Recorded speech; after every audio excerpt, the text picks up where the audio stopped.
Hi guys, it's me, Stephanie. I have not been on here in quite some time, obviously. I just don't create videos to create videos. I only do what I feel like the Lord's leading me to do. So I had been praying for a long time and asking Him, does He have anything else for me to share? And I'd been asking for anything, that He wanted to give me. And this is what happened. I had a dream on November 19th in the morning. And this is what happened in the dream. And it's going to kind of seem like when I first woke up, I was like, that was weird. But it actually has more meaning than I thought. So it's going to seem like an insignificant kind of thing. It's going to seem weird, sort of. But once I dug into the different things that were in the dream, I realized that it had some significance to what is going on. So I was in a building and it was purely clean, almost like a brand new building, like no one had ever set foot in it. There was no furniture, no decorations on the wall. Everything was pure white. There were windows everywhere, all around. Like I could just see outside. And then even inside there was glass windows into every room, Anyway,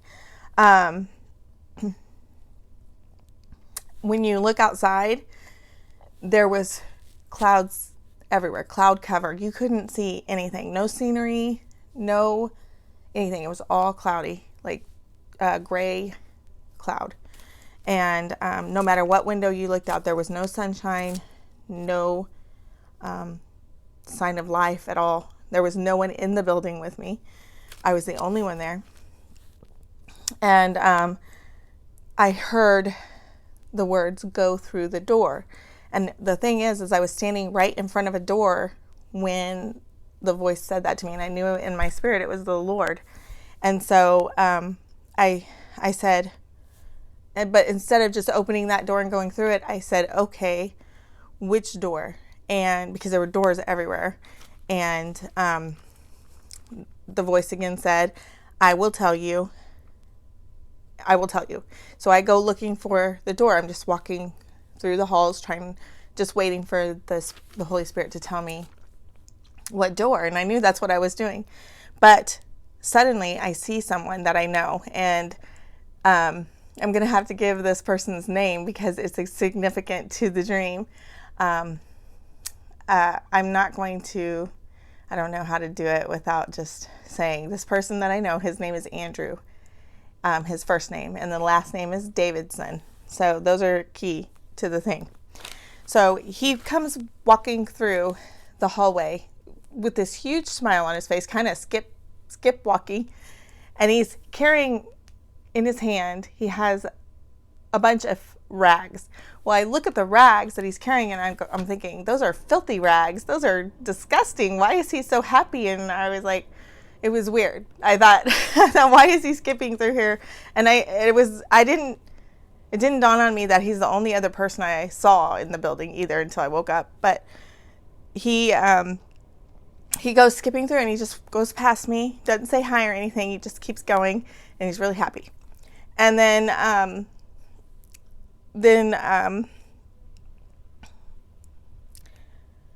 I said to myself out loud, I said, those are filthy rags, And so then that's when I woke up. I don't know if I was awakened by something or if that's just the end of the dream. So anyway, let me just point to something that was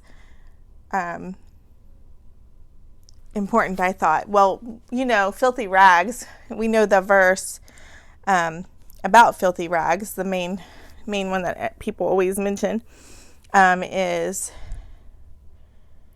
Isaiah 64:6. It's, but we are all as an unclean thing, and all our righteousnesses are as filthy rags, and we all do fade as a leaf, and our iniquities, like the wind, have taken us away. But when you read that passage, Isaiah 64, the first part of the passage in verses 1 through 4 say, Oh, that thou wouldst rend the heavens, and thou wouldst come down, that the mountains might flow down at thy presence, as when the melting fire burneth, and the fire causeth the waters to boil, to make thy name known to thine adversaries, that the nations may tremble at thy presence. When thou didst terrible things which we looked not for, thou camest down. The mountains flowed down at thy presence.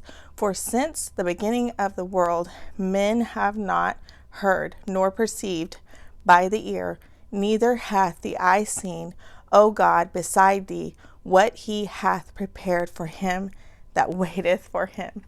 So, anyway, so it pointed me to that passage. And I thought that was pretty significant. The world, everything that they're doing, everything that they're producing right now is just as filthy rags. It's not purposeful. It's disgusting in the Lord's eyes. But I was wondering why my friend was happy when he was carrying these filthy rags. And so here's another passage I found that I didn't even know this story. And it's about Jeremiah. And so let me just read Jeremiah 38, 11 through 12 right now, and then I'm going to go to the rest of it here in a second. So Ebed-Melech took the men with him and went into the house of the king under the treasury, and took thence old cast clouts. Okay, wait, hold on. Sorry. Before I read that, let me read the other part, which I thought I highlighted also. Anyway, it's Jeremiah 38. So let me see if I can get straight to it. Okay. Sorry.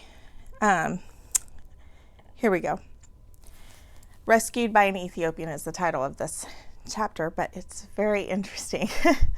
Now, when Ebed-Melech, the Ethiopian, one of the eunuchs, which was the king in the king's house, heard that they had put Jeremiah in the dungeon, the king then sitting in the gate of Benjamin, Ebed-Melech went forth out of the king's house and spake to the king, saying, May the Lord the king, these men have done evil in all that they have done to Jeremiah the prophet, whom they have cast into the dungeon, and he is like to die for hunger in the place where he is, for there is no more bread in the city. Then the king commanded Ebed-Melech, the Ethiopian, saying, Take from hence 30 men with thee, and take up Jeremiah the prophet out of the dungeon before he die. So Ebed-Melech took the men with him, and went into the house of the king under the treasury, and took thence old cast clouts and old rotten rags, and let them down by cords into the dungeon to Jeremiah. And Ebed-Melech the Ethiopian said unto Jeremiah, Put now these old cast clouts and rotten rags under thine armholes, under the cords. And Jeremiah did so. So they drew up Jeremiah with cords, and took him up out of the dungeon, and Jeremiah remained in the court of the prison. So I just thought that was interesting. I had never heard that story, and the fact that it was about lifting him up out of his misery, out of this place that they had placed him. And it just related to me what's going on in this world right now. We're stuck in this place. It says in the word that God will not allow his children to be begging bread. We will not be in a place where we're like that. And so, and it also just pointed to the rescue that Jesus is going to give to us. I hope I'm making sense here, because I feel like I'm like scattered all over the place. But when I read that, I thought that was so interesting. And when I read it, something resonated in my spirit, like with why my friend in the dream was so happy that he was carrying these filthy rags. It was like he knew the rescue was coming, is what I got from that. As like he knew the rescue was coming. And so anyways, so then I told you that the dream had some interesting parts to it. So I wrote down, I looked up what Andrew meant in the Bible. And what's interesting is he is going by a Greek name, and even though he is a Jewish man, and the name means brave. And one thing that you know about Andrew, he's not mentioned a lot in the Bible, but one thing you know, because when he is mentioned, it's about him when he is a winner of souls. He brings people to Jesus. And one thing he's known for is bringing Greeks to Jesus, the Gentiles, right? So I thought that was interesting. So the Gentiles. And then David's son, well, the son of David, Jesus, God's going to send his son, the root of the offspring, of David, and he's going to come and receive the Gentiles unto himself, those that have received him, and even, of course, the Jewish people who have received him. But I just thought that was interesting. Jeremiah was lifted up out of the pit with filthy rags. I thought that was interesting. It's almost like a representation of, the world has all these plans and they're doing all these things and they're just filthy in the sight of the Lord, but he will use those things to lift people up out of the pits that they're in. It's causing people to open their eyes and look around and hopefully find the truth, so sometimes the things of this world can be used by God to bring about his purposes. In fact, he does that all the time. I wanted to also mention that during this dream, there was no sense of danger or fear or worry. I felt safe while I was in this building. I wasn't like frantically looking for the door I was supposed to go through or anything. I was just kind of walking slowly through the building, looking around. It didn't seem to bother me that there was darkness around. It was cloudy everywhere. I couldn't see anything else, that there was no people around to talk to or anything. It seemed like I was in the place I was supposed to be. So that was a good thing also. Anyway, this dream, at first when I woke up, I was like, okay, whatever. That was weird. But I just resonated on it and thought about it for a while. And I felt like the Lord just pointed me to those things that I had. Well, first of all, I'd never heard that story about Jeremiah. I didn't even know that existed. Or if I had heard it, it had been long enough ago that I had forgotten. And so anyway, I hope and pray that this blesses you. I know what's going on in the world. I've seen all the things, there's so much. And, I would like to discuss and talk about all those things with people, but I don't know that that's really what I need to do. There's so many people out there doing that already and making us aware of what's going on. And I'm so thankful for their ministry and that they do that for us. And but it just doesn't seem like something that I can do, have time to do. It's amazing how much is happening in this world right now, and it just reminds me, one more comment that doesn't have to do with the dream at all. We've been looking at the fig tree generation, and I know that people are starting to get nervous because they think, well, it's just going to pass. It might pass, and I'm not really worried about that, because not only is the fig tree generation happening, but when you pair that with all the other things that are happening, the prophecies that are being fulfilled in every area that the word spoke of, then you know that no matter what, he's coming and he will be perfect. His time will be perfect. The time that he arrives will be perfect. There will not be a mistake. We may not understand it yet. We may not understand when, why, how, any of it. We may not really understand it, but we're digging in his word. We're learning more every day. And I think that pleases him very much. I know a lot of people get criticized, and, mockers and scoffers are coming along and saying, where's the promise of his coming, and we get in this place where we can get kind of like worried, or maybe changing our minds about things right as it's about to happen, or thinking maybe I shouldn't put all my eggs in this basket, or, whatever. Just remember that his word will not return void. No matter what, his word will not return void. And he has promised the rescue of his children. He has promised to come get his bride. And it's just a matter of when the Father says, go get her. And he'll be here. And so he's ready to. And so, yeah, I just wanted to encourage you guys with those words.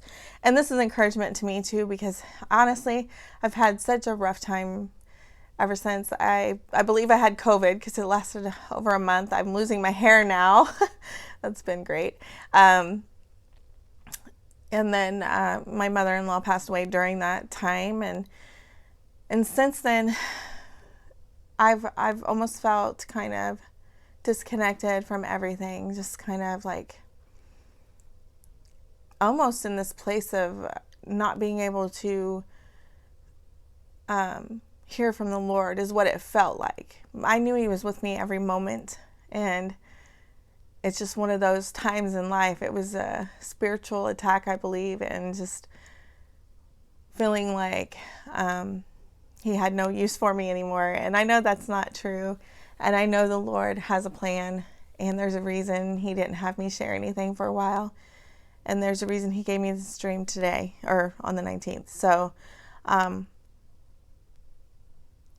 I just, you go through all these emotions and things when someone passes away, even if you know where they are, even if you're not trying to go through any emotions, it just happens, And I know many, many people out there have been experiencing so much loss, and everything that goes along with that, all the responsibilities after someone passes, and all the things that you have to do, and the distractions that are caused by all that stuff, because there are so many distractions in this world, and that can get your eyes off of the Lord. You have to follow.